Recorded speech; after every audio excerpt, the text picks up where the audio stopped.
This is Gene Principe, and welcome to the Sean Newman Podcast.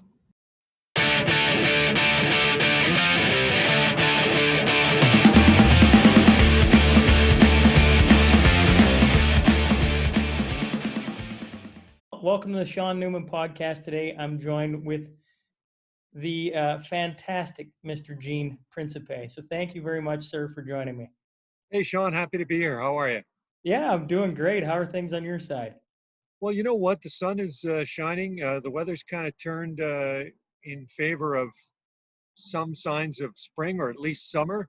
So it's been great. Just trying to wrap my head around summer hockey. It's it's a new one, but it looks like it's going to be the one in 2020. So are they going to let you guys back in the buildings at some capacity, do you think? Or You how are know, you going Sean, to?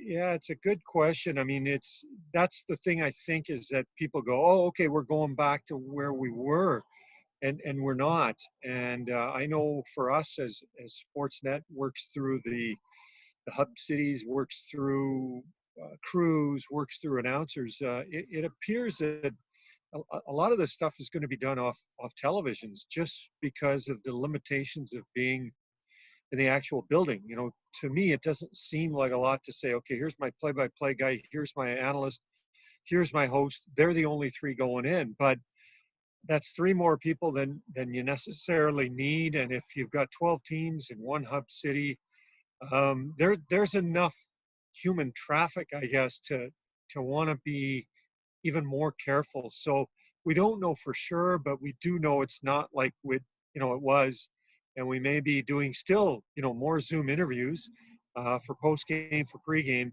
when we used to just, I mean, the days of piling into a room seem like the dark ages. It just seems like, 10, 20 years ago, not 10 weeks ago, where the room's open and everyone would just pile in. Sweaty media, sweaty players, droplets flying all over the place. I mean, you're not going to see that, certainly not to finish up this season. And I don't know when we'll see that again. How excited, I hadn't really thought about it. How excited are the players that they aren't going to be overrun with media? I mean, it's going to suck no fans in the building, but Yeah. after a game, they might actually be able to sit there and just kind of relax. Oh, here's the iPad. You got to talk to Gene next. You know what? I think that's the way it's going to be. And I don't think many players will miss that. I think especially in the playoffs. I mean, during the regular season, you might say, well, there's a lot of games and it's not the same players that come out night after night after night. But in a playoff round or a run to the Stanley Cup final, Connor McDavid, for example, or Leon Draisaitl in Edmonton's case, they may talk almost every day, and then certainly every game day, and then attempt to have some practice days off. So that's a lot of time spent with the media. I don't think they'll miss it. I think what will happen is, like you said, they may go to a podium and there may be one camera there. Potentially we email our questions in and, Gene Principe wants to know this.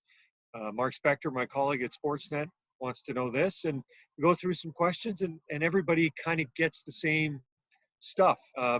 That's a little not disappointing, but it's people get stories, they get angles, they get scoops by talking, by working the room. But I don't think there's going to be any room to work for these playoffs. Well, just for you guys in general, like that's a lot of, the face to face, being around people, talking with people. Yeah. You've done that for how many years is it now, Gene, that you've been in the Well, industry?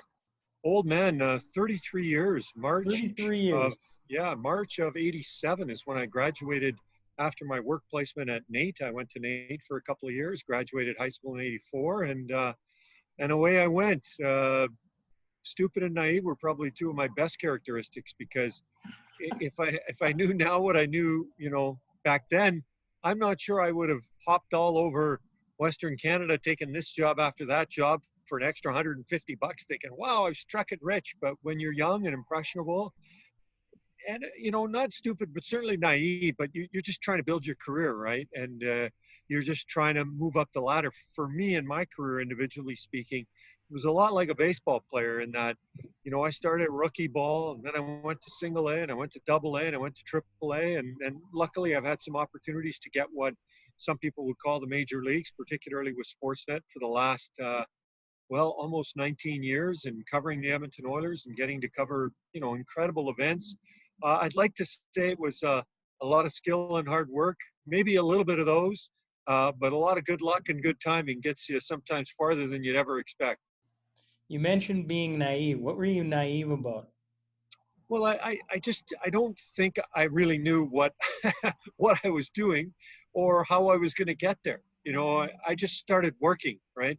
And you just start working. My first job, I was in Kamloops, BC, and I did radio and TV and reporting and anchoring, and it was a great job. And then I got an opportunity to work for what's now called CTV out of Edmonton, then was CFRN, and I worked out of Grand Prairie, and I was a freelance stringer. They called me. I shot my own camera and reported, and I covered. You shot your own camera? Oh yeah, yeah. Well, I had my own camera back then. They had this huge camera, and you had this literally an umbilical cord connected to think of a recorder about this wide and that big.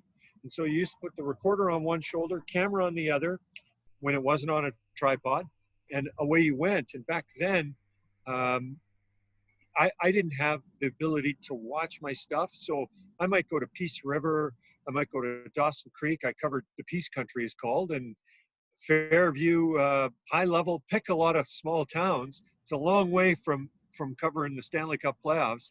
And I would shoot a bunch of stuff, and then I'd come back, and sometimes it wasn't there, or sometimes it wasn't. I couldn't find it. I wasn't very technically oriented, so you know, I had no idea I was going to end up doing what I did. I wanted to, but I really wasn't sure how the path would take me there. But you just sometimes you find a road and you just keep traveling it until you figure you got to get off and go on a different road. And if I had to do that stuff at, let's say, 29 instead of 19 and 20, I don't know if I would have done it. I would have wanted to do it, but a decade can make a big difference in your life on where you're at, who you're with, if you're married, if you have kids. So I did a lot of my moving first, and then got married and had kids. And so I've been in Edmonton now since August of 1998. So getting to be almost 22 years. Well, I think you raise a good point. If you say you didn't have a plan, but the fact you were willing to put in that much time and effort into doing something that you obviously had a passion for allowed you later on to be further ahead than most. I laugh because I'm 34 with three kids, 4 and under. And Wow. so this, even to sit down and do what we're doing, if I had to do anything remotely what you're talking about, it'd be impossible. Yeah. And that's exactly it. I have a lot of time and respect for people who do things later in life. They've tried something, maybe they liked it, but maybe they didn't like it enough to want to do it for the next 30 or 40 years. So they say, "Hey, I'm going to try something different." And usually, when you try something different, you often have to go back a couple steps, and it's hard to do that if you're married, if you have kids, if you have a mortgage, if you don't want to be separated from your family. It's a lot more complicated. And so it's easier to do when you're 19 or 20. I didn't even have a girlfriend, let alone, wife and kids. So moving. And in fact, one of my final moves, third last move, I met my wife in Winnipeg. She came with me to Toronto. We moved to Edmonton and started having kids after that. So, the timing worked out well personally and professionally. I've really wanted to ask about the amount of time you guys are gone on the road, traveling Yeah. everywhere. How do you guys make that work? Yeah. Well, it's very. I always we get to hotels, and I'll be at a hotel and listen. On a game day for me, I'm usually up pretty early, 6:30. I try and work out, even though it's hard to tell. Get ready, go to the rink at 10, back around 1:30, back to the rink at 5. Game at 7, let's say, done 10:30, 11, and then usually we're on our way somewhere to the next city or back home. Um, you know, I see so often people that are at a conference at a hotel, and I see them. They got the continental breakfast ready at 8 a.m. and they're having their cup of coffee and maybe their grapefruit and a muffin, and they're in listening till noon, and get a 45-minute break for lunch. Then they're back in there till about 5, and then maybe they unwind in the evening. And I'm not suggesting that I'm the only one that enjoys and loves what I'm doing. It doesn't mean those people don't, but I just look at that and I go, wow, like they're on the road, but they're somewhat sort of stuck in a hotel. We get to go lots of places, and I always love it when we're on the road and we're near, walkable. We always say, oh, the rink's walkable. And it's always great when you can, after spending so much time on planes and buses and in vehicles, that you're able to just walk to the rink. It's easier for me than it certainly has been for my wife. Our situation was similar. We had, my kids are 17, 19, 21. So it was like, 3 kids, 4 and under. And I'd call and say I'm at the beach where they shot Baywatch. My wife would say, oh, 2 of the kids just threw up. Okay. So I guess my day is a little easier than yours. And I got to give my wife credit. I met her in Winnipeg and subsequently married, 23 years of marriage. She never, ever once made me feel guilty, awkward, uncomfortable about my job. She understood I had a great job for me. And so she allowed me to enjoy it and not call home. Oh, what'd you do? Oh, you went out. I wouldn't have felt that she shouldn't do that, but I never got that. I never got a guilt trip about what I've done. She'll roll her eyes once in a while and say, hey, when are you going on holidays? But through the support she's given me, it's allowed me not only to have the job that I have, but to also enjoy it. Well, I think if you got a strong home life, it allows you to be successful away from home. And if you're fighting at home, it carries over to everything you do away from. Absolutely. How about the kids? That had to be, I mean, obviously tough on them, but I mean, I know being away from the kids lots, it sucks on the other side too. Yeah, that definitely has sucked. People would often ask me, what's the best part of your job and the worst part of your job? And I'd say it's the same thing. It's traveling. I mean, I've had a chance to go all over North America. I've been lucky enough to go to London for the Olympics. I've been to Dubai during a lockout year. I mean, listen, I went through during a lockout year. We went overseas on a tour through Germany and Poland and Switzerland. Sorry, that's my dog barking. If you can hear him, and it's been incredible. But it's all basically on my own, right? They've never. It's hard to bring 3 kids, overseas and because the kids were small, my wife didn't really get away and join me for a few days in New York. Having said that, recently my 19-year-old daughter, last October, she joined me in New York. The Oilers often have like a 5-6 day window there, and so it was great. My son has joined me a couple times in California. My oldest son, my youngest son, is yet to join me. So there are some perks, but lots of missed stuff. And I would say this, Sean, when they're younger, you kind of miss them more, and you miss out in a way on so much. But they're the ones that truly miss you. But then when you get older, they've got their friends, they've got their school, they've got jobs, they've got their phones, they've got lots going on, and so you're the one kind of feeling like, geez, I'm now missing out.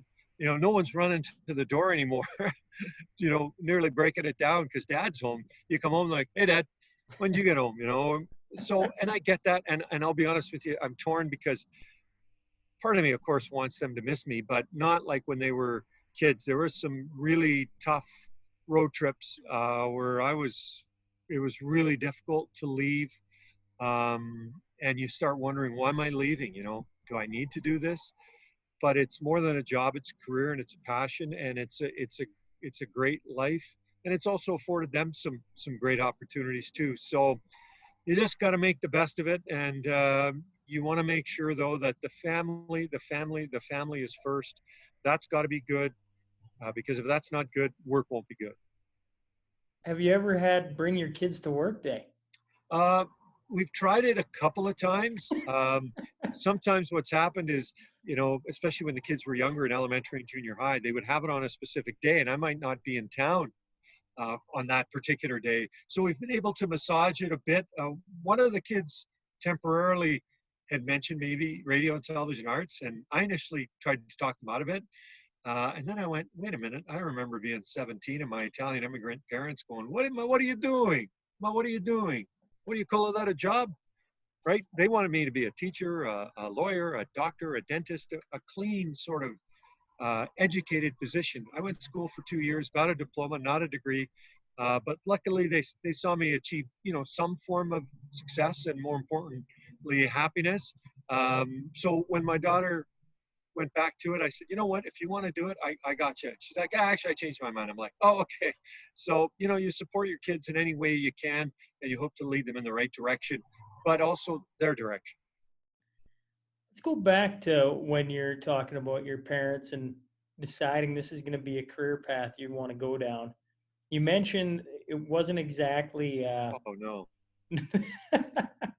no, no. My parents, in the old country in Italy, you basically went to school to grade 5, maybe grade 6. Oftentimes the school was too far away or you had to go to work. So I can't accent enough how for them education was like number one by a long shot. And so I applied to university and got accepted, but there was nothing there for me to be a broadcaster. There were some journalism courses and some writing courses, but it was the colleges that provided radio and television arts, something that was more in my uh, line of sight for what I wanted to be and what I wanted to do. So that was a tough one for them. That was a real difficult one. And then you start working in Grand Prairie and Lethbridge and Kamloops, and they're kind of going, all right. You know, I could see the eye roll, but they always, they never tried to pull me out or, I don't want to say threats, but hey, you got to do this in a year. Or they always supported me, maybe not so much vocally, but always there for me to try and find my way. And so when I had a chance to come back to Edmonton in 1998, I was also, interesting at that time, I'd been working in Toronto and I was trying to break into the States. And I had an agent and I had some when I say possibilities, I don't want anyone to think I was, in the final five for a job, but just stuff was happening or potentially happening. But then I had an opportunity to come back to Edmonton. That was 1998, 22 years ago. I thought, I can't pass this up. I can't not go home. It was a really good job too. Back then it was A Channel hosting the Oilers 6 o'clock sports anchor. I mean, it was a great job. But it was sort of a fork in the road because once I went back to Edmonton, I wasn't going to follow suit and try and go into the States. Like that avenue was done. But it's worked out great. 3 years at A Channel, and October of '01, I was lucky enough to move over to Sportsnet, and knock on wood, here I am. Almost 19 years later, still doing the same thing, but trying to do it in a different way. Before I go on to Sportsnet, when did your parents go, okay, like you made the right choice? I think partially when I went from Winnipeg to Toronto, I think that because back then, listen, nobody was watching me. I'm talking about 1995 that I moved from Winnipeg to Toronto. You know, you weren't seeing any of what I did on TV. So my parents, my family, my friends back here, nobody saw it. So there really wasn't a true understanding of what's he really doing, but I think when I got to Toronto, I think because, jokingly saying the center of the universe, I think it gave some validity to what I was doing, that I had reached a certain point in a certain city in this country, the biggest one we have, working in sports. So I think that started it. And I think it was completed when I got home and started working both at A Channel and then even more at Sportsnet. Then they could see me night after night after night. And I think that was the back half of the puzzle that finished it for them. And I believe at that point they were, listen, my parents, they weren't the type to kind of go, hey, I'm proud of you, right? We do that with our kids. We're a little more open and honest. Many of us are. But I didn't need that. And I didn't really want that. I knew that they were proud. Someone, I might see an old Italian friend of theirs, they'd stop me at a coffee shop and say, hey, I was talking to your dad. He was telling me how great work you do, right? For me, I didn't need to hear it directly. If I heard it indirectly, second, third, fourth hand, that was good enough for me. I knew by how they acted and what I could see from them that they were pretty happy that my life, work-wise and family-wise, was going well. When did you know you made it, Gene? Like when did you go, Yeah, good geez, question. I think I've arrived?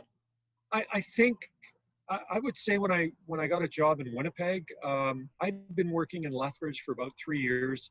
I had a bit of a timetable, truly a timetable. I wanted to be working in Toronto by my mid 20s. So when I turned 25, I was still in Lethbridge, and that's kind of like, I've been here 3 years, and I felt like maybe I was starting to spin my wheels a little bit. And then, luckily, in June of '92, Joe Pascucci, another Paisan Italian, hired me in Winnipeg, and I think that was a big jump because I went from covering junior hockey and university sports to covering the NHL and covering the CFL. And I think at that point that's kind of, as relatively speaking, as big as you get. Certainly, subsequently, we've had basketball. We also have had the Toronto Blue Jays, and so working in Toronto, I had a chance to do that. But I would say Winnipeg was my stability job. It gave me an opportunity to work in a bigger market. It gave me some professional sports to use on my resume tape, which is what we used to call it back then, and edited many, many, many of those and sent them out. And then that kind of was my big break. Even though Toronto was a bigger market, it was, I believe, Winnipeg that was sort of catapulted me to the future of my career. You said at the start of this, you were naive and didn't really have a plan, but then you just said that you had a timetable for where you wanted to be and where you wanted to get to. That doesn't really, that kind of contradicts. Well, you know what? The plan was to do that, but it's one thing to have a plan. It's another thing how to incorporate the plan, and that's where I really wasn't sure. Like one thing we often talk to, whether it's younger or older adults in school, or maybe wanted to change over, become broadcasters. I always say the most important job is that first job. And I worked in news for a few years before I finally moved into sports. I've been in sports now 30 years, luckily. But who knew how long it was going to take me? I thought I was going to have to get a job in news all the way to Edmonton and then try and transfer over to sports. I was lucky enough to do it in Lethbridge, which led me to Winnipeg. So, it's like a coach. Here's the plan. Okay, coach, how do we incorporate that plan? Well, I don't know. That's just the plan. And so I think that's who I was. I had one, but I didn't really know how I was going to do it. And it's hard to predict. I think one thing I did a lot of, I missed out on a lot of jobs. But what I often would do is sort of do the end around, right? Job comes open in, let's say, Red Deer or Lethbridge or Saskatoon, and someone gets a job that you applied for. But then I would apply for those jobs. Like I was never afraid to get told no. Never. It never. You know what? It never really phased me. I just was like, to me, that was just part of the process of, and not only in work, but in meeting my wife. Like it's just that's what happens. You get told no in life, and it's how you kind of react and respond and challenge yourself to work around those no's. And luckily, both on TV and off TV, I was able to navigate. Not always successfully, but enough to put together something at this point, both in life and career, I'm proud of. Yeah, you mentioned a good point. I mean, a lot of people, when they hear no, it deflates them. And Yeah, you, you're not going to get told yes all your life. And if you do, you're probably not going to have the greatest life either. Because, I mean, sometimes a good no is exactly what a person needs. yeah, I agree. I mean, now I see it with my kids who get told no, or maybe don't get the mark that they want, or not the job that they want, or maybe not the girl that they want to date, or the guy, right? But it's just, listen, I had to go through, well, I guess it's more when a woman has to go through a bunch of frogs to get to a prince, or a principe in that case. That's what my wife, I hope, had to do. I mean, listen, you meet lots of people along the way. You never, when you think about, actually, and I know you're happily married, when you think about being on this planet and actually meeting someone that you're compatible with, not just for a short time, but for a long time, it truly is. It truly is amazing. So I always tell the kids, you got to fight twice as hard or a little harder than you did before you got that no, to try and turn the next response into a yes. Well, I think that's really good advice. I had read that you didn't initially get into Nate, and you had to Yeah. volunteer for a year. Yes. Yeah. You know, that's another thing. Speaking of nose, right? Yeah, there you I go. graduated in June of 1984, and I remember I couldn't get into back then. Nate's now twice a year registration or intake. Back then it was 3 times a year, and they took people in September, December, and March. It was on a trimester, and I remember not getting in because I didn't have a good enough English mark. In fact, my English teacher, Mrs. Fillion, her son is Nathan Fillion, who was in Castle and is in The Rookie now. He's a pretty big time actor, actually, uh, Okay. from Edmonton. And I remember hearing about him back then. He's younger than I am, but I remember hearing that he wanted to be an actor. Anyways, I'm sidebarring.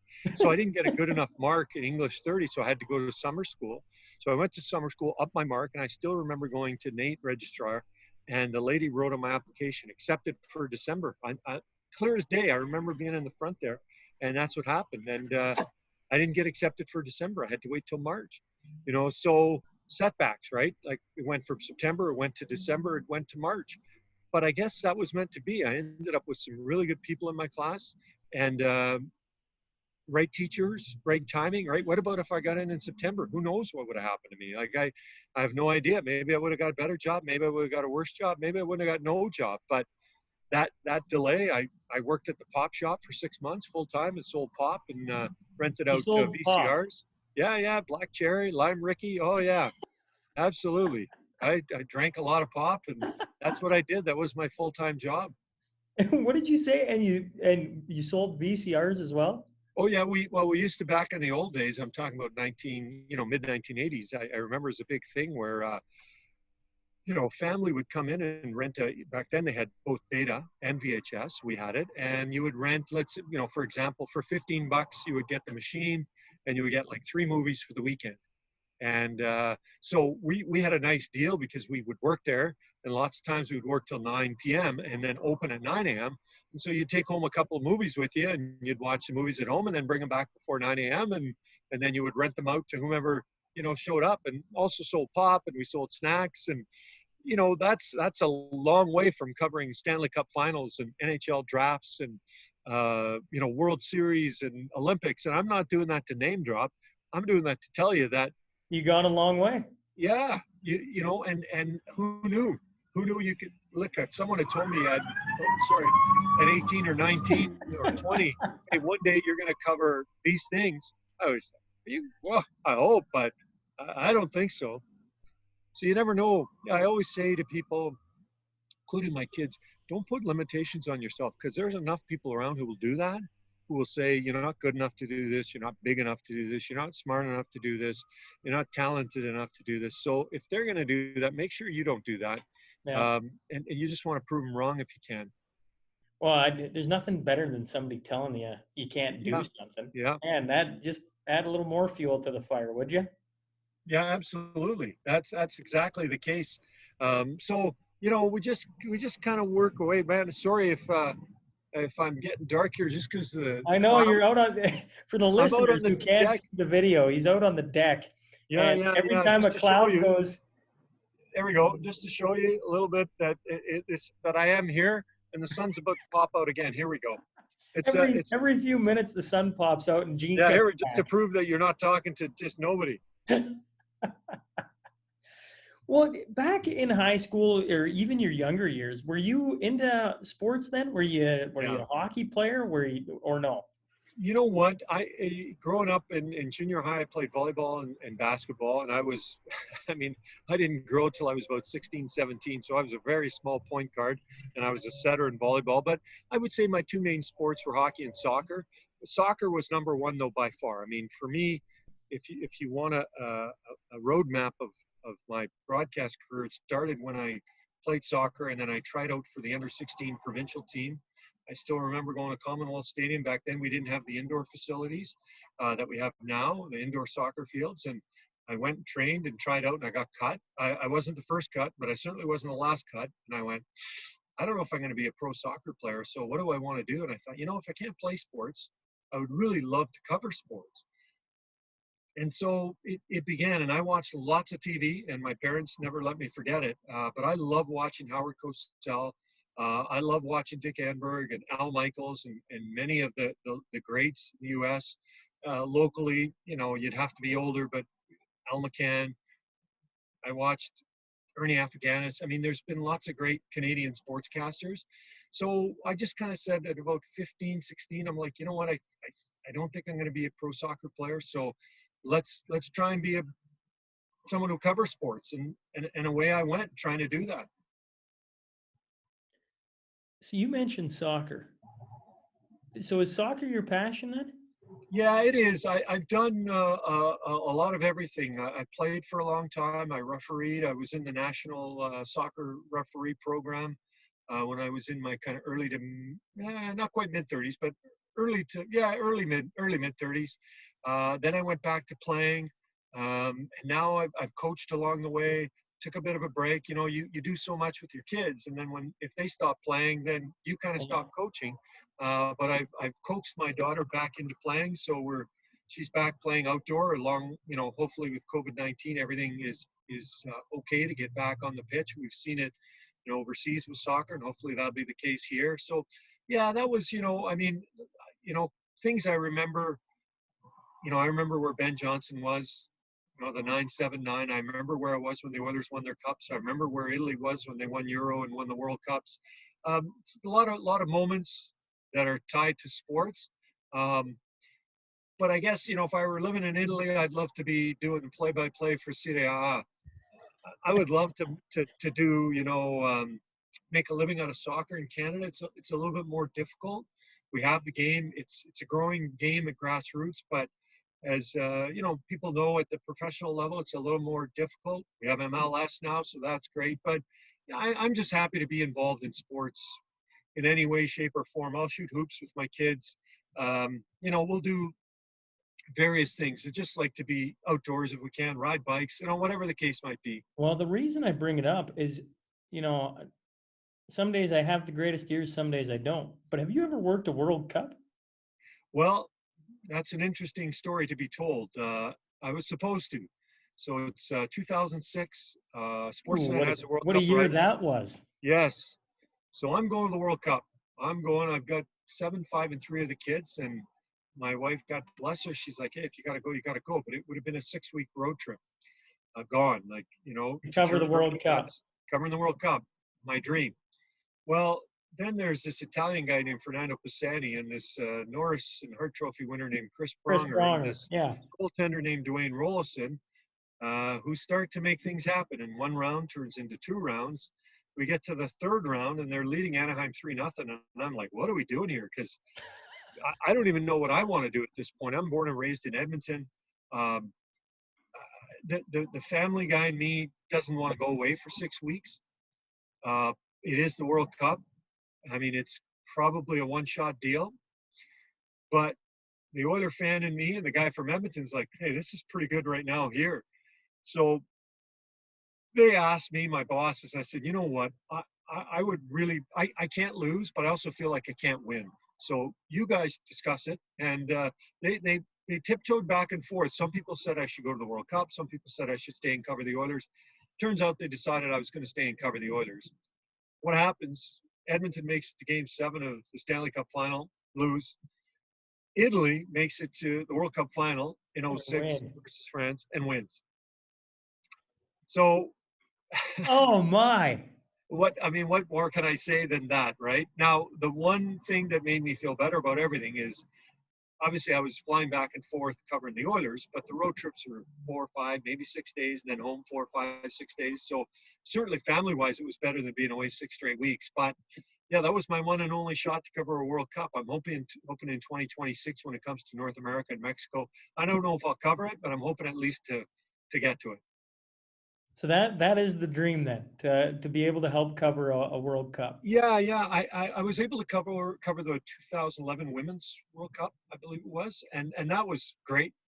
Canada certainly, from a women's soccer standpoint, has been stronger than the men. But covering a men's World Cup with Canada, with Italy, I mean, that would be tough to beat, and it would just be another great experience, another great opportunity, and another thing that I never thought I would ever have a chance to do, but might have the chance to do. Well, I think you stick with it. I'm sure you'll get your opportunity. That's crazy that you had think of Oilers fans. Like, we've had one great Yeah, season that surprised everybody. That year was fantastic. If you go back and watch videos, it still gives me chills. yeah. And to come so close, and I never, now you got your dream job to go over to the World Cup and you can't go. I mean, that's It any other was, year you're there. yeah, it was very difficult. And, I guess in hindsight, what's a more difficult thing to cover? I know that Edmonton hasn't been to a Stanley Cup final since '06, but, in theory, you got a shot at covering another Stanley Cup final because you live and work in Edmonton and you cover North American sports. The odds of covering another World Cup were really diminished. But again, I think, in somewhere in the back of my head, I didn't want to be the guy that says, "Yep, sign me up to take me away from my family for 6 weeks." And if they told me to do it or said you're doing it, that would have been different. But for me to say I can cover something I really want to cover in hockey, in the Oilers and the Stanley Cup, or I can go away for 6 weeks. That's a tough one to say I'm going to do that one. So I wanted someone else to decide. They decided, but no regrets. I mean, it was fantastic. I mean, I certainly wish that Edmonton had won the cup, and then I would have been a can't lose situation, literally and figuratively. But unfortunately, it didn't work out like that. Can let's talk about the Oilers' '06 run just for a second, because you got to be in the building every single Yeah, night. How unbelievable was that? it was so unbelievable because it was so unexpected, right? Second last game of the year, they beat Anaheim. I'll never forget that night, staying at the old Rexall rink, and we were just kind of waiting because Vancouver was playing San Jose, and Vancouver had to lose, and San Jose did the Oilers a favor and beat them. And so on the second last game of the season, the Oilers qualified for the playoffs, taking on Detroit, who had, I can't remember now. Oh, Detroit had a good, if not 40 more points, pretty high 30s more. They had, the great Steve Eisman. Just Nobody thought we were coming out of that right, first series. right. Not a Nobody chance. thought, but again, proof. At number 8, you sneak in, you beat Detroit. Then they get San Jose. Men against boys after 2 games. But I remember Chris Pronger after game 2 coming out for an interview. I was lucky enough to get an interview with him. He said, "Don't worry, we're going to be coming back in this." And I thought, I got to believe him. He's been around a long time, and he was right. Then Anaheim was sort of mostly smooth sailing, right?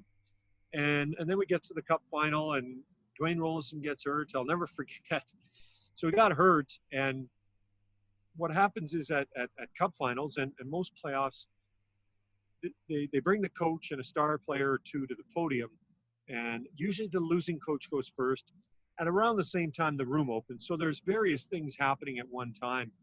And the room, so we were shooting the coach. I didn't need to be there for the coach, but I need to go into the room. So I went into the room and got out of the room, and I literally bump into Craig McTavish around the corner. We bump into each other. I'm like, "Oh, sorry, Craig." He goes, "That's okay." I go, how's Rollison?" He goes, "Done." I'm like, "You mean like done for the next game?" He goes, "No, done for the series." And he didn't rudely walk away. He just walked away. I'm like, "What? Done for the series?" I had not expected that. And then it was a bit of a roll of the dice with the goalies. Um, it came down to that game 7. They had everything going for them. The momentum after game 6, after game 5, and Fernando Pizzani's shorthanded overtime winner, one and only in Stanley Cup finals history. But one game, winner take all. That who knows? And it could have easily been Edmonton, but it ended up just as easily being Carolina. So, and I remember Ryan Smith skating off the ice and then walking to the room just crying, right? And it's a grown man who poured his heart and soul into this and ended up coming up short. So it's a game for kids, and it kind of keeps us young. But even with age, sometimes the losses really, really sting. Did it sting being a Edmontonian and the Edmontonian broadcast crew? Yeah, I think one of the things I learned pretty early in my career is that, I had to differentiate between the guy who grew up in Edmonton cheering for the Oilers to the guy who's on the Oiler broadcast, interviewing opposing players and opposing players who maybe just scored the game-winning goal in overtime, or a goalie who just pitched a shutout, or whomever it might be. It wasn't too difficult to do, but it just more of a conscious effort to go, okay, hey, you're going to talk to Joe Sakic. He just had a hat trick and he beat the Oilers. So, smile and be Most professional. most days, Gene, that would work. But when it's Game 7 of the Stanley I Cup know. playoffs, I bet That you're was a like, tough one. That all was a right, tough one. Yeah, tough that one talk was here, tough. Gene. We're gonna go out there. We're gonna ask a couple questions. Yeah. We're gonna get out of here. We're gonna go cry in the room by myself. It was really disappointing. I remember waking up the next morning, and because it's quite a run for us. We don't block any shots, we don't take any hits, we don't score any goals, but you really are invested. And if I was working, and I'm just going to pick Ottawa or Vancouver, certainly I would be invested as well. But you can't invest what's never happened, and that's growing up in a city and cheering for that team your whole life. So it was heartbreaking. Um, but at the end of it, like I feel sometimes like a player, there's certainly some still tough memories when you talk to guys like Ethan Morrow and Dwayne Rollison and Jared Stoll. But there's also a lot of good memories of what happened and how close they came. But I thought Stoll, who went on to win a couple cups with LA Kings, LA. you never forget that. Winning 2 cups helps, but it doesn't wipe it away. Never is wiped away. That feeling of getting so close and not making it. You've been around this team a lot, obviously. Do you think where we're sitting, walking into the playoffs with McDavid and Draisaitl in the group, maybe we got some of that magic that can get us back there? I really do, Sean. I really do. I think the team has 2 goalies who can interchange. And so if one has had a bad game or a bad period, or maybe even a bad series, but you've won the series, or it hasn't been as good a series, you got the next guy coming in. The Marty Brodeur play every game. It's funny when you look back at the Oilers back in the early 80s and then into their cup years. I mean, Andy Moog and Grant Fuhrer, they used to alternate. Like Andy Moog was the starting goalie in '83 when they made it to the cup final, and Grant Fuhrer was the starter, in '84. And then Bill Ranford sat on the bench all of '88, and then he took over in '90 because Fuhrer was hurt. I mean, we sort of skipped through that factual evidence. So sometimes you think, oh, it's got to be one goalie. It's your guy, and that's the guy. But and I'm not saying Mikko Koskinen and Mike Smith or Grant Fuhrer, Andy Mogan, and Bill Ranford. They've yet to win Stanley Cups. But I'm just saying they've got 2 choices. I like the blue line. Has some good youth, has some solid playoff guys that can help, and has some offensive upside with particularly Oscar Klefbom and Ethan Bear, and even Caleb Jones as his comfort level has grown. I like the defense. The offense, they've got 2 good scoring lines, which you're going to need, and more. As you know, a lot of times there are unknowns that come through. A guy who's a third-line winger that had 7 goals in the playoffs or in the regular season suddenly has 10 going into the Cup final. So there are unsung heroes. We don't know who they are. They don't know who they are. But there will be unsung heroes that play their way onto the Stanley Cup stage. So what I would say is, why not Edmonton, right? They weren't far back of Vegas. They're really not out of reach of any of the teams, both East and West. We're going to have to see how this hub stuff works and how the multiple games per day, they got to get through the play-in series with Chicago. So there are some interesting challenges that maybe we haven't seen before. But I don't know. I hate to bet against Connor McDavid and Leon Draisaitl, so I won't be the one doing it. I hear you there. Well, and as we all know, all you got to do is get in the playoffs. And now they've just made it possible for an extra 8 teams. So somebody's going to come through that you didn't think was coming through. Yeah, and agreed. It's going to piss off a ton of people. What do you think about the hub city? Do you think Edmonton's got a shot at that? I mean, obviously they got a shot at that, but what do you think of their idea? Well, I love what Edmonton has done. I mean, the premier sending the prime minister a note saying, hey, we think if you can loosen these quarantine restrictions that we've got a shot. I love it that the chief medical officer, Dina Hinshaw, who's become a celebrity in her own right. Yeah, and has done a fantastic job. Yeah, probably not what she was looking for, but again, life brings you some things and you got to deal with them, and she certainly has dealt with them in a fantastic fashion. She writes a letter to Gary Bettman. I mean, I think they're trying hard. And so it's really tough to say. I mean, certainly there's an allure to Vegas and making a pop and making a splash. You know, Vegas is open. COVID is the number one thing on their checklist, and Edmonton has been really good with it. Alberta has been very good with it too. So I don't know. I really don't know. I think Edmonton has the arena, the practice rink, the bubble set up quite well, connecting hotels in the area. It's got a lot going for it. Restaurants in the area. You don't have to go very far to get everything you need. Um, I don't know. The Edmontonian in me says, let's do it. We should get it. Let's host it. The guy who steps out of his Edmontonian route says, certainly worthy, but I'm not sure whether they'll get it. Yeah. Well, when you bring up Vegas, that's a tough one, right? Vegas has been an absolute slam dunk success story since the very beginning. Yeah. Yeah, I agree. I mean, they did a great job making it to the 18 Cup final versus Washington. Um, it's Vegas, and it's opening up. I mean, the only thing I could see is maybe because it's Vegas, obviously more temptations to want to do something, go out. But I mean, these are for the most part grown men. I think they're They're going to going to clearly find understand. temptation anywhere they go. Yeah, absolutely. And I think there's an understanding here. Listen, buddy, you go out, or for that matter, a young lady who's part of the staff or anyone, right? You go out and you catch COVID-19 because you were at a casino you shouldn't have been at, or at a nightclub you shouldn't have been at. You may as well just pack your bags and head straight home, because I don't think anyone's going to want you around the hub city when you do something like that out of carelessness. If it happens because it happens while in the bubble, so be it. But if you go searching it and accidentally find it, that wouldn't be a good scenario for anyone. Let's talk about the puns. Huh. I've heard you talk. This is probably what you get asked about the absolute most. So I know that after 2006, walking into 2007, the Edmonton Oilers are having a very dismal year, and you make the conscious choice to have a little bit of fun and trying to bring everybody's positivity up.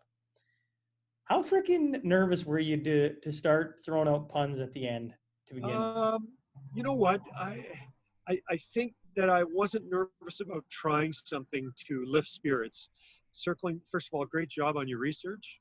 That's great. It never hurts to be informed when you're doing interviews. So well done on that, Sean. I want to make sure I mention that because you've been nailing it from start to finish here on. Well, thank you. close to stalking, but not quite there when it comes to gathering information. Just look over your left shoulder. Hi, Gene. You've done a great job in prepping. Yeah, it was 06 Cup run. Progress traded, win 2 of their last 20. I'm generally the first person they see, and I understood I was feeling kind of down about everything, and just disappointed. It just wasn't going well, and so I thought, you know what, I cannot let me, the Oiler fan, affect me, the broadcaster who opens up the show. And so I said, I'm not going to do it. No way. So let's find some positives. And there's always positives. Always, you can find something. It might be small, but you can find it. And let's really work on those. I mean, you know it, Oiler fans, hockey fans. I don't need to tell them they've lost 6 straight, or their goals against average is above 4, or their power play has 1 goal in the last 10 games. They know it. They know it sometimes before me, or just as quickly as I do. So let's find some good stuff, okay? And then let's take that positive stuff. Let's have some fun with it. Let's be light and entertaining with it. Let's put a smile on my face and hopefully a smile on your face. Now, that, where I am today is, again, not where I expected to be with puns and props. But it started small, and then it just sort of grew and has continued to grow. Sometimes I'm like the guy who talks too much in his class, and the teacher says, you need to go sit in the back. My boss will say, hey, you know what? That might like be a when bit you too had much. The cops come on? Yeah, that's right. Well, see, now that's an interesting one, because that's a perfect example. I'm not doing anything with this because it's police and, serious business. And I don't want one person to take this the wrong way. Could be trouble for them and for me. Well, someone through the Oilers comes to me and says, hey, Kevin Lowe was wondering if you could do a bunch of puns with the opening for the police game. And I'm like, done, great. Right now I've got some backing because Kevin Lowe, OEG vice chairman, who's on the Edmonton Police Services Board, wants me to have some fun with this. I'm like, great, So yeah, I got taken to the penitentiary, and I got like Connor McDavid a speeding ticket, and it was fantastic. This game was on my radar. I had a radar gun. They were great. They were great. Oilers lately on the power play been handcuffed. I mean, it writes itself, and I was just so happy to do that opening, not because I wanted to do it, because someone else wanted me to do it. And that was one of my most memorable ones that I really enjoyed because it wasn't my idea, it was someone else's. That's pretty cool. Well, I know you, as a fan, when you first started doing it, and honestly, I can't remember the first, but I remember like the first time you hear it, you're kind of, oh, okay, I got Yeah, it. And then the next time you do it, okay. And if you miss it now, it's like, what's wrong with Gene? Is he going to throw yeah, it on or what? yeah, yeah. I mean, the thing is, what's kind of happened, and this is, there's sort of two of me. There's the guy on Hockey Night in Canada, and the guy on Hometown Hockey, and the guy on Wednesday Night Hockey, presented by Scotiabank. That's a little more, still lighthearted, but a little more serious. Those are the serious games, or more serious. And then there's the regional guy who can be a bit of a clown and have some fun, and that's okay. I think it's important to show people that you can do more than just one thing, whether that's be serious, whether that's be funny, or attempt to be funny, or somewhere in between. And so I like doing some serious stories as well, and telling those stories that don't have a punch line and have a serious finish to them, and might be about a serious topic. So it's kind of the best of both worlds. I mean, I do love having fun more than being serious, but it's okay to be both. Did you always use puns, or did that just kind of come to you? I would say, you know what, I remember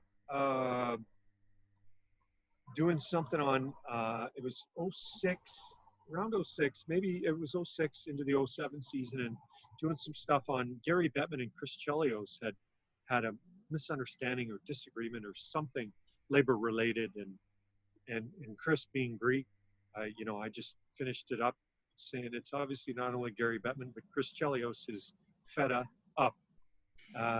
And okay, boom, right?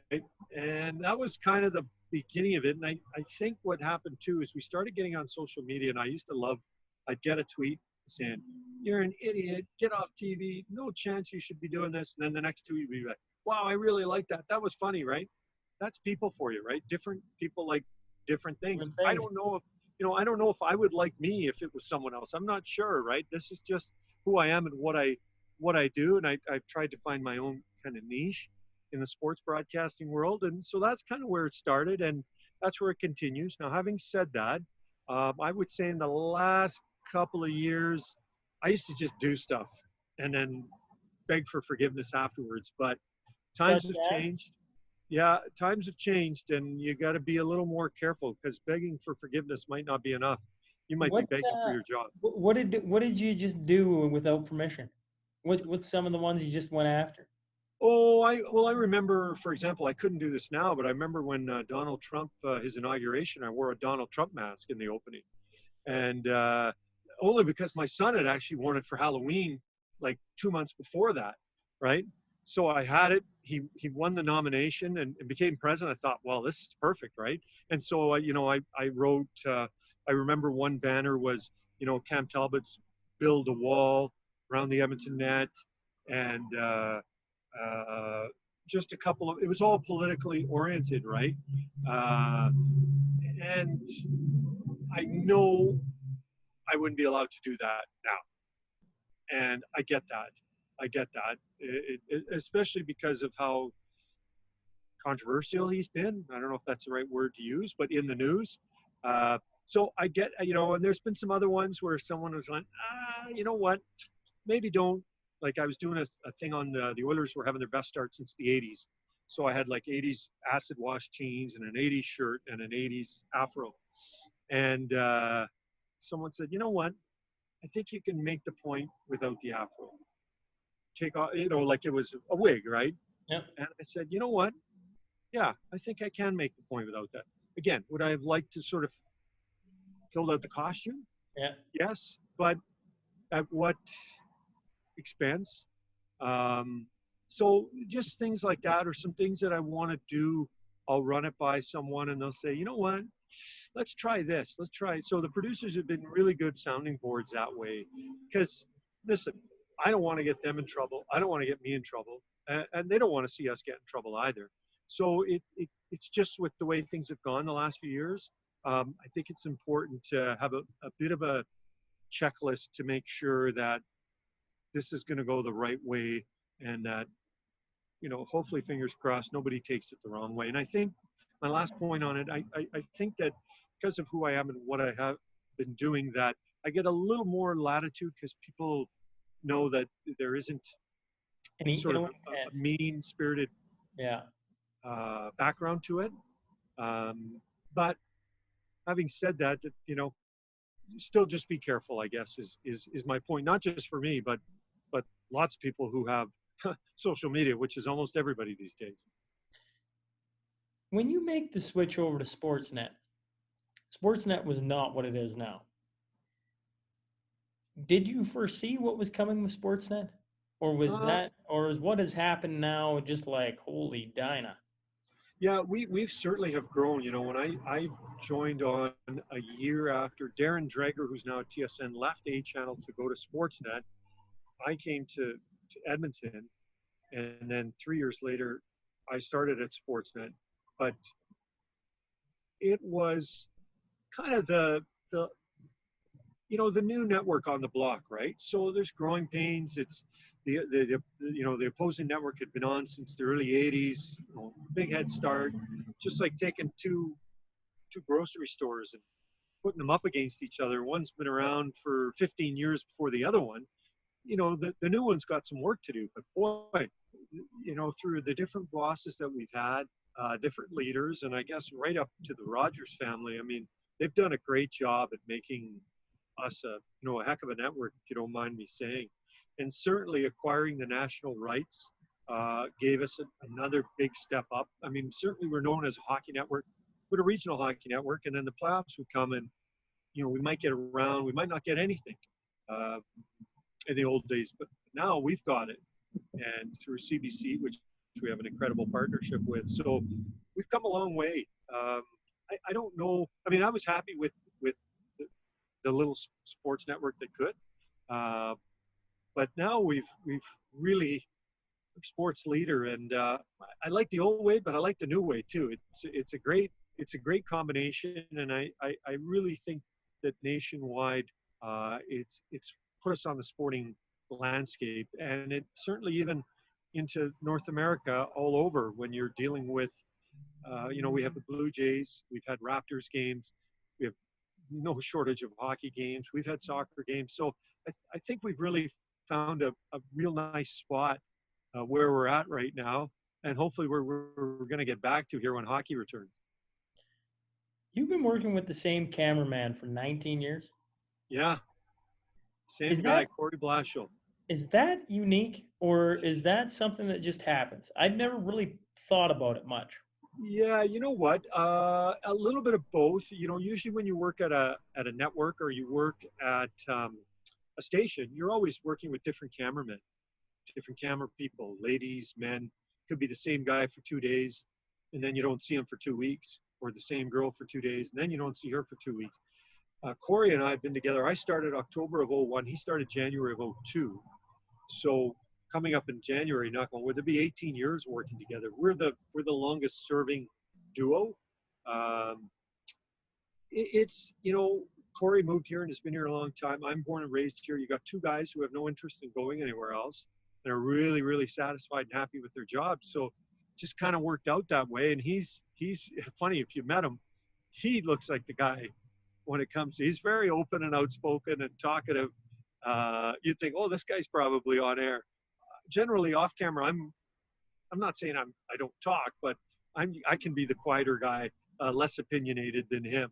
But he always says, I'm the bad cop and you're the good cop. And whether that's true or not, and likely is, it's worked for a long time, and hopefully for quite a few more years to come.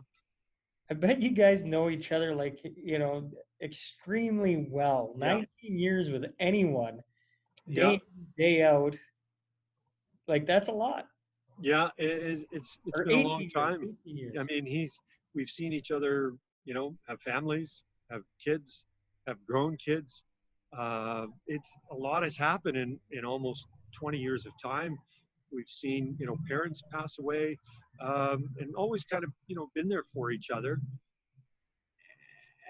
And we're so different, but in this case, I think opposites from a TV standpoint attract and work together. He gets stuff done, and he stood up for me many a time when I might just go, just let it go or leave it alone. And no, we're gonna get this taken care of. So I give him a lot of credit for not just, I don't want to say single-handedly my success, but our success as a bureau, because a lot of times when you get into playoff series, if you're covering your own team, chances are the two of you are together, and even if you're covering something else. So we've spent a lot of time together and had very few disagreements. Just, yeah, really very, very few disagreements. And when we do, we just brush it off and move forward.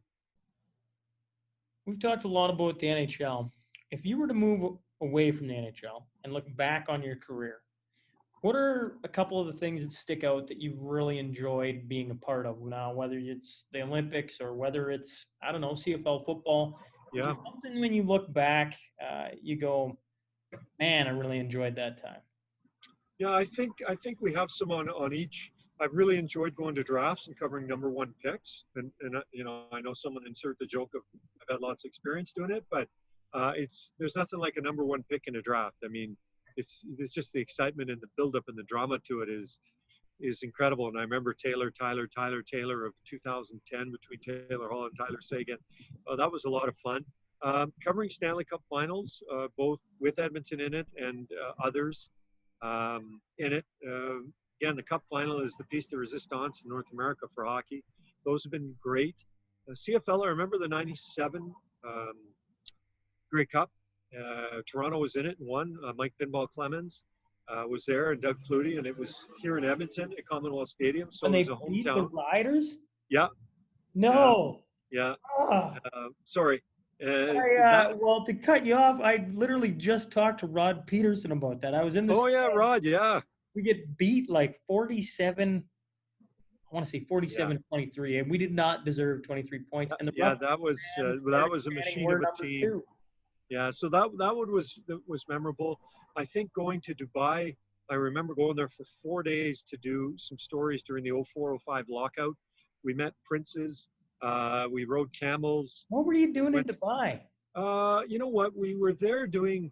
Um, Dubai was attempting to attract world-class triathlon, and so we went there kind of on a promotional tour to help build this up. But while we were there, we did some stuff on a prince who was an Olympic champion. We of course found some guys who played hockey, and we did some various stories. But I don't think I'm ever going to get a chance to ride a camel again. So that's memorable. The London Olympics, the Vancouver Olympics, and the Golden Goal, and that win. Um, interviewing Michael Jordan, interviewing Tiger Woods. Again, I'd like to say it was just hard work and brains and skill, but no, it's just timing and people believing in you and lots of different factors that have allowed me to have just so many great moments. I sound like I'm going to announce my retirement. I'm not ready for that, but if I've always said, and I hope it doesn't come to this anytime soon, but if in 6 months or a year, let's say I'm not doing this anymore, I hope I'll enjoy and look back at what I did and not be so upset, frustrated, and look at what I didn't get to do, because I've had a chance to do lots of great stuff. What are you gonna do when you retire?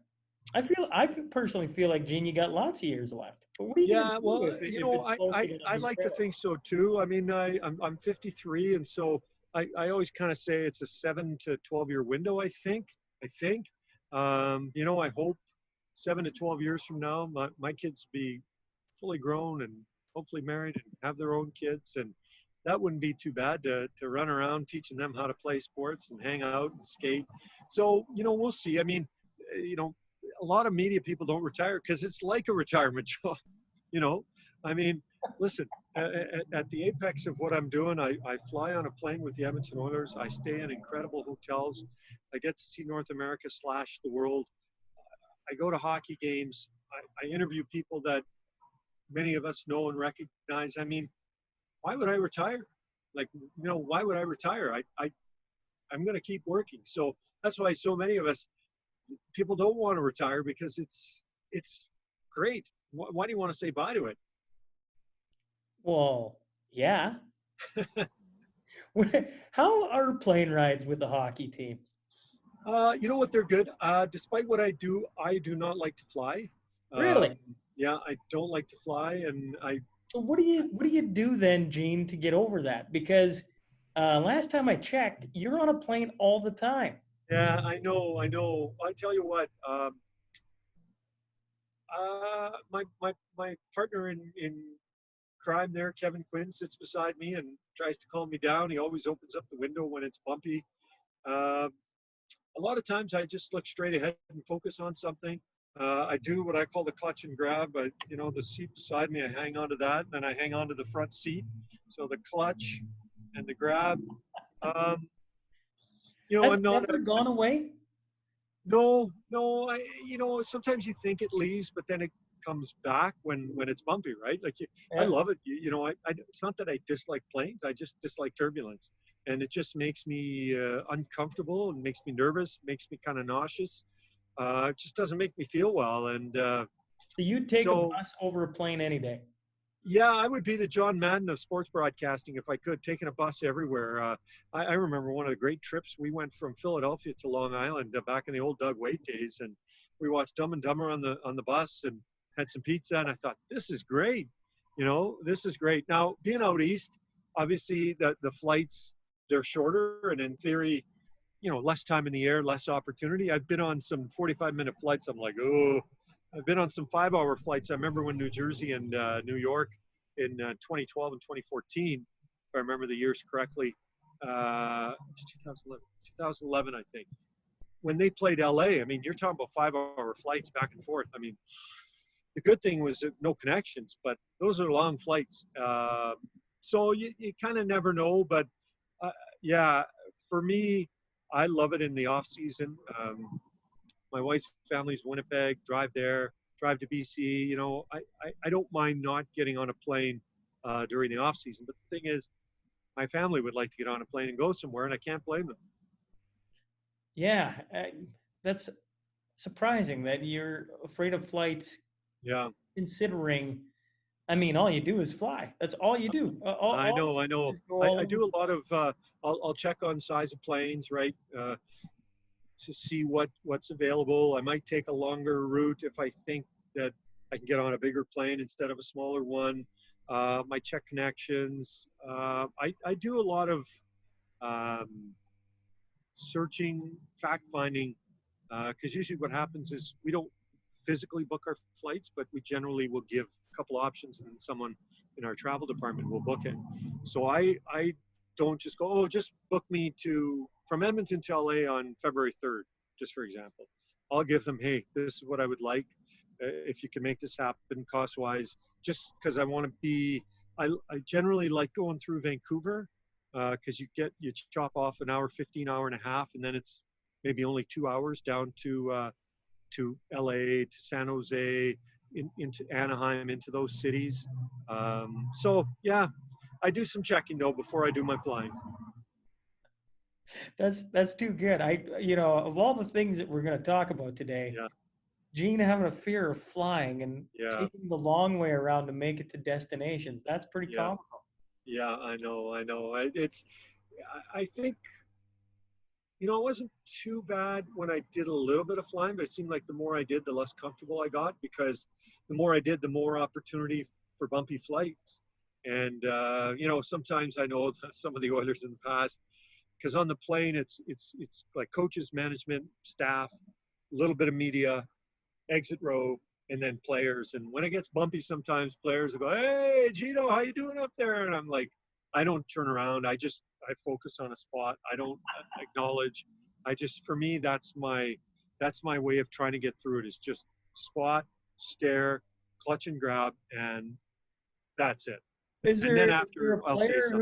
who would give it to you a little bit more than normal? Some of the guys used to do it, like Ryan Jones, like very playful, very Yeah, playful. yeah, yeah. Steve Stais, Darnell Nurse, I think, has done it. Sometimes I'm not exactly sure, You're in who the it zone. is, but and some of them too are uncomfortable, right? I don't see it because they're in the back. We never go to the back, but I'm sure there's some, and sometimes someone who will kind of joke around.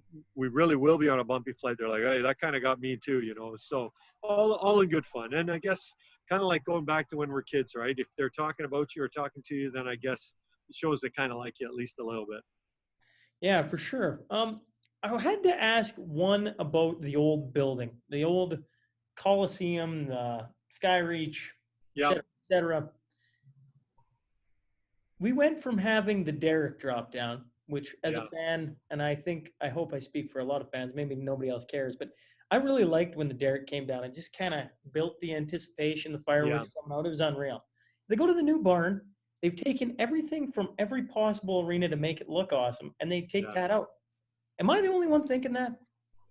The Derek was, I always remember, especially during playoffs, I always thought, man, just once, if I could be in that room when the place is rumbling, make that walk through the bar and the fan area, and then come out under the Derek. I said, I would be pretty happy with that. Yeah, I never I remember them addressing it now because that was 2016 that the new arena opened. And I think they just wanted to cut ties. Now, they had their own way of doing things. The Derrick, of course, it was iconic, right? In oil country, and it was one of those things. As you saw it coming down, you knew who was coming out, right? So it was kind of tied in. You didn't need anyone to announce it, even though they did. Uh, but that is one of the things that kind of didn't make the cut, that they didn't bring over to the new building. And I think it's just they just wanted to really start fresh.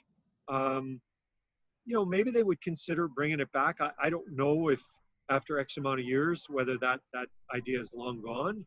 But it's kind of like I guess a nice couch in your old house, looks great, really usable, serviceable, fits, and then you go to a new house and go, I don't know if this is going to work here. Maybe that's what they thought. I never did specifically ask about the Derrick, but maybe new building, new approach, new name. Let's move forward. That's too bad because you guys are all supposed to be in the know, and I've been Yeah, trying to figure out I'll why ask they got rid somebody. of the I'll Derrick. ask somebody You do when the that season gets started again. I'll find out what happened with the Derrick. because I mean I'm all for it all new and everything, but we bring up the Oilers winning in the '80s and everything else, Yeah, and sure. keep all the history except for what they skate out of. And I know people think I'm ridiculous for being so hard on it, but I'm like, man, everything you Yeah, just said about when it comes down and it hits there and boom and the fireworks come out, yeah. man, if doesn't get your blood going, you're just ready for the game. And they took it out. I Yeah, can understand. and I don't remember really back then. And feel free to correct me. I don't really.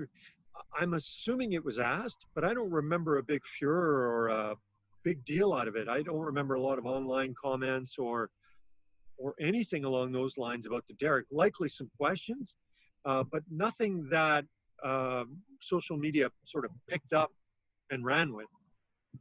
In other words, I'm going to have to throw it out of social media. Maybe I am the complete absurd one and nobody cares. I'm just that oddball guy that just think Yeah, it. maybe. I don't know. Well, we're going to go into our final segment here, the Crude Master Final Five. Just 5 questions, Sure. Gene. Shout out to Heath and Tracy McDonald, huge sponsors of the podcast. So you got 5 questions, long or short as you want to go, and then I'll let you off the hook. All right. Okay. So the first one. Now I want you to close your eyes, and I want you to envision walking into a party full of jeans. And the jeans are from every 5 years previous to where you're at, all the way back to 20. Okay? So here's all these guys. One guy's talking Yeah. about puns, and he's saying, I got this great idea. I think I'm going to throw puns out. We're having it off the air. One guy's talking about, hey, I'm just moving to Edmonton, whatever it is. What guy do you think you'd want to sit down with?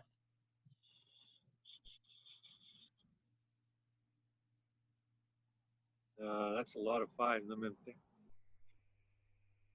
I think the 25 or the 30. I think the 25 or the 30, because 25, I was starting to get a little bit serious about my career, but still having fun. And then the 30, I was married, but not a dad yet. And I think that would be the more party fun guy. But yeah, you know what? I'm going to go 25. I'm going to go 25. That'd be my choice. Now, if you walked in the same party and could impart wisdom just to change the career trajectory, right? Walk in, you go, you know what? I'm going to find this guy because he needs to know this. Which one are you cornering and what are you telling him? You know what? I think the 20-year-old one, because the 20-year-old one thought you just hop in a rocket and you go right up to the sky, like into the moon. I mean, again, I think I was pretty naive. It's all worked out. But I would say the 20-year-old could have used a little more dose of realism. Um, Part of the reason I succeeded, I think, was because I was who I was at 20. But a little bit of molding back then might have helped. So I'm going to say 20-year-old. Fair enough. Well, that is probably you're the first person I've ever thrown that question at. So I was curious Oh, how that was going to go. I thought about good it all question. week.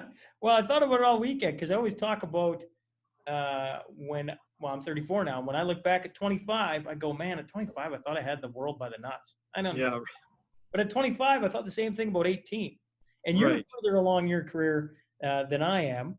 And looking back through all the different genes, which one would be the one that you want to sit? So 30 and 25, yeah, that makes sense. Your younger self. Yeah. If you could sit down for a beverage of your choice with one person, who would you want to sit down with and pick their brain? You know, there's some athletes that I would love to sit with. You know, I love soccer. Pele would be somebody. Dino Zoff, who was a great keeper for the Italian teams. But I think a guy that comes to mind is a guy that I initially idolized on TV, and that's Howard Cosell. Howard was a lawyer who spoke like a lawyer, but just did it on TV. And he was, wow, his vocabulary was incredible. And he had an incredible rapport with Muhammad Ali, who might be the most famous athlete of all time, or certainly one of. I think Howard Cosell would be, because of where I ended up going into broadcasting, it would be a tough choice, but I would go with him. Interesting. I can't say I remember him. I'm assuming he was well Yeah, before. when you Google him, he did a lot of the Monday Night Footballs. Okay. He did Olympics. He did boxing. What He you're did the. saying is if I Google him, I'll probably know his voice right away. You likely will. He did the back in the old 70s and 80s. They used to do Battle of the Network Stars. If you've ever seen those, where ABC would take on CBS and NBC. Hilarious. Tony Danza from Who's the Boss going up against David Hasselhoff from Knight Rider on NBC. Like, it's television that they could never do now just because of, I think, salaries. But just it was, and he treated it like the Olympics, and so it was so funny because it was so not serious, but he was serious. So he would be my guy. I think if it was just an athlete, wow, that's a tough one to pick. I've had the opportunity to talk to Wayne Gretzky, luckily many times, but he would be up there. Maybe Michael Jordan coming off The Last Dance. I've interviewed him, but I've never got to know him. But he would be a guy with some amazing insight, I think, into what competitive life is really, really like. Yeah, well, that Last Dance, Yeah. sure, well, it was fantastic. But some of the stuff he goes through is hard to fathom as a person. Yeah, I agree. What's one thing left on your bucket list you want to kick off? And I know the World Cup we mentioned, but is there anything else on there that's, teasing at Gino and you can go and Well, you know what? I'm going to say, yeah, the World Cup, but I think World Cups every 4 years. I may only cover another or have the opportunity to cover three more potentially, three or four, right? So I think I'd like to be in the trenches and cover the Oilers winning the Stanley Cup. Mm. I was close to doing that. But when I think of successes for me and a personal bucket list, it's not about, oh, I'd like to do play by play for this or analyze for that. I think just watching, I always joke that McDavid was drafted in 2015. So I was 48. I figure if he plays till he's about 37, that's 19 years. It would take me to about 66. Perfect. I always joke, McDavid will retire and I'll retire at the same time and we'll be done. They'll be done with me. And not that they want to be done with him, but he'll have had a great career. And I hope it has a couple of Stanley Cups on it or more. And I hope I'm there covering at least one of them. I hope you're right. What separate, for a guy who doesn't have a background in playing in the NHL or playing in wherever, what did you do to separate you from the rest throughout your career? I think it would be being myself, but also finding my own comfort level on TV and what that is. And that's changed, right? When I was 20, I wouldn't have done what I'm doing now. Even at 30, right? It was more into my 30s when I started doing that. So I think that's the biggest thing is just finding out who you want to be, and I want to be me. I don't want to be like people saying, "Oh my gosh, he's way different on TV than he is in person." And I am a bit, but not really that much. And also just figuring out what my comfort level was like, what I would do on TV and be okay with. And I think those are the things that I've kind of followed, and they've changed, and they still might change again. But certainly in 33 years, I've gone through many different approaches, comfort levels, and ideas that were successful. Some were, some weren't, but thankfully more were than weren't. Otherwise, I might not be talking to you. I hear that an awful lot. Just being yourself. Yeah. And that in turn can make you successful by not trying to be somebody you're not. Yeah, I think for me, being myself is, I mean, don't get me wrong, I get frustrated, but positive, upbeat, Yeah. People person. Uh, I'm a make people happy kind of guy. I stay away from confrontations, even if maybe I should. Not I should, but I could. Um, yeah, I want to. I want to be a guy that people go to talk, as opposed to avoid talking to. Um, those are some of the characteristics of just me that I've kind of parlayed onto TV. Yeah, and you can really tell, Gene. You're one of everyone's favorites that's on TV, right? It's easy to see that coming through what you do. It's easy. It's easy right now sitting here talking to you. Well, thanks. I appreciate it. It's been great, and you've got lots of it's heck of a podcast. Heck of a podcast. Your last one. What is the most random? I always love people who started off from the bottom. What is the most random place you ever reported from? You're hauling around both things on your shoulder. Yeah. What event were you covering and where were you at? Well, I think one thing I covered that I would have never thought I was covering or would cover was I went up to high level and I covered what CTV still does and CFRN used to do, but now CTV, a Wednesday's Child. And Wednesday's Child is, I'm going to try and describe it, but basically they focus on a young person, child, um, and they want to try and find a family for that child. And I remember going up to high level, which is way up north, and I was the cameraman, and I remember shooting this and thinking, oh my gosh, like this is not something I ever thought I would do. And thankfully, the child was adopted, and so I always felt like, in a small way, I had a hand in it. One other thing, there's been lots of different things I've done, but I remember when I was just breaking in and I was starting in Grand Prairie, I spent a little bit of time in Edmonton as like an intern for CFRN TV, and I remember going with Lisa Miller to a ski hill, and this guy was a good skier out of Edmonton, Eddie Podovinsky, long retired now. But I remember carrying the tripod up, kind of up the hill, and I remember him looking at me, and I always felt like he was looking at me, and he was a very nice guy, but I always felt like he looked at me and went, "Who's this guy? Like, he's carrying a tripod? Like, what? Not what's he ever going to amount to, but like, just who is he, right? Like, who is this guy?" Yeah. And so I always remembered that, thinking, well, who am I going to be, right? What am I going to turn out to be?